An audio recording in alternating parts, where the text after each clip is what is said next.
കരിമല കോട്ടയിലെത്തി ആചാരപരമായ പൂജാതി കർമ്മങ്ങൾക്ക് വേണ്ടി ശ്രമിച്ചപ്പോൾ ആ പൂജ ചെയ്യുന്നതിന് മുൻപായിട്ട് അവിടുന്ന് ആ കിണറിൽ നിന്ന് ജലം എടുക്കേണ്ട ഒരു ആവശ്യകതയുണ്ട്. അത് ആചാരപരമായിട്ട് ചെയ്യേണ്ട കാര്യമാണ്.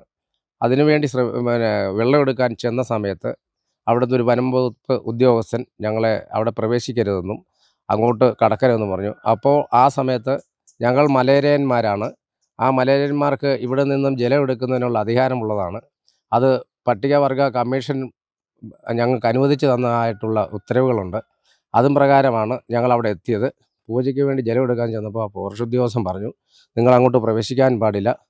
അപ്പോൾ നമ്മുടെ കൂട്ടത്തിലുള്ള ഒരു അയ്യപ്പ ഭക്തൻ, ഞങ്ങൾ മലയരയന്മാരാണ്, ഞങ്ങൾക്ക് അവകാശപ്പെട്ടതാണ് ഈ ജലം എടുക്കേണ്ട അവകാശമുണ്ട്, അത് നിങ്ങൾ തടയരുതെന്ന് പറഞ്ഞപ്പോൾ ആ ഉദ്യോഗസ്ഥൻ പറഞ്ഞ വാക്ക്, നിങ്ങൾ മലയരയന്മാരാണെന്ന് തെളിയിക്കുന്നതിനുള്ള എന്തെങ്കിലും രേഖയോട്ടാണോ ഇങ്ങോട്ട് വന്നതെന്നാണ് ചോദിച്ചത്. മാനസികമായിട്ടത് പ്രസിഡൻ്റ് എന്ന നിലയിൽ തന്നെയല്ല, ഒരു മലയരയൻ എന്നുള്ള നിലയിൽ തന്നെ എനിക്ക് വളരെ ഏറെ മാനസിക വിഷമം ഉണ്ടാക്കിയിട്ടുണ്ട്.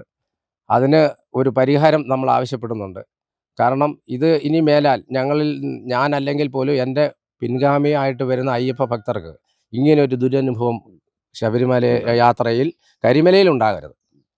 കോട്ടയിലെത്തി മുമ്പ് പറഞ്ഞ നമ്മുടെ ഈ ആചാരപരമായ കാര്യങ്ങൾ ചെയ്യുന്നതിനായിട്ട് ജലമെടുക്കാൻ സമ്മതിക്കാതെ ജലമെടുക്കുന്ന അവിടെ ഒരു കിണറുണ്ട്.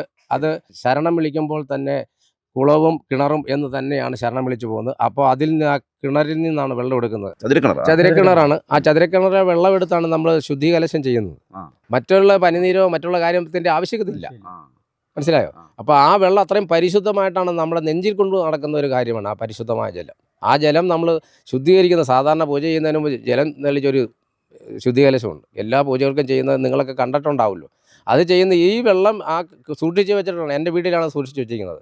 അത് പവിത്രമായിട്ടാണ് ഇപ്പോഴും ഇരിക്കുന്നത്. അപ്പോൾ അതെടുത്ത് നമ്മൾ പൂജ ചെയ്യുന്നതിന് മുമ്പ് അത് തളിച്ചതിന് ശേഷമാണ് പൂജ ആരംഭിക്കുന്നത് തന്നെ. എല്ലാ വർഷവും മുൻ വർഷങ്ങളിലും ഞങ്ങൾ അവിടെ നിന്ന് വെള്ളം എടുത്തിട്ടുണ്ട്, പൂജ നടത്തിയിട്ടുമുണ്ട്. പക്ഷേ ഈ പ്രാവശ്യം മാത്രമാണ് ഈ ഉദ്യോഗസ്ഥൻ, നമുക്കറിയില്ല, അവിടെ പരിചയമുള്ള ആളുകളൊന്നും അല്ലല്ലോ വനം വകുപ്പിലുള്ളവർ. അപ്പോൾ അവർ അറിയാൻ മേലാതെ സംഭവിച്ചു അല്ലത്. അത് അയാൾ അറിഞ്ഞുകൊണ്ട് തന്നെയാണ്. മലേറിയൻ എന്ന് പറഞ്ഞ വാക്കിൽ അവന് എന്തോ ഒരു ബുദ്ധിമുട്ടുണ്ടായിരുന്നായിരിക്കും. മലേറിയന്മാർ ഇതിലെ പോകരുതെന്നായിരിക്കും അയാളുടെ ഉദ്ദേശം. അത് എത്ര നൂറ്റാണ്ടാണെങ്കിലും ഈ മലേറിയന്മാർ ഇങ്ങനെ കെട്ടുനിറച്ച് പോയിക്കൊണ്ടിരിക്കും.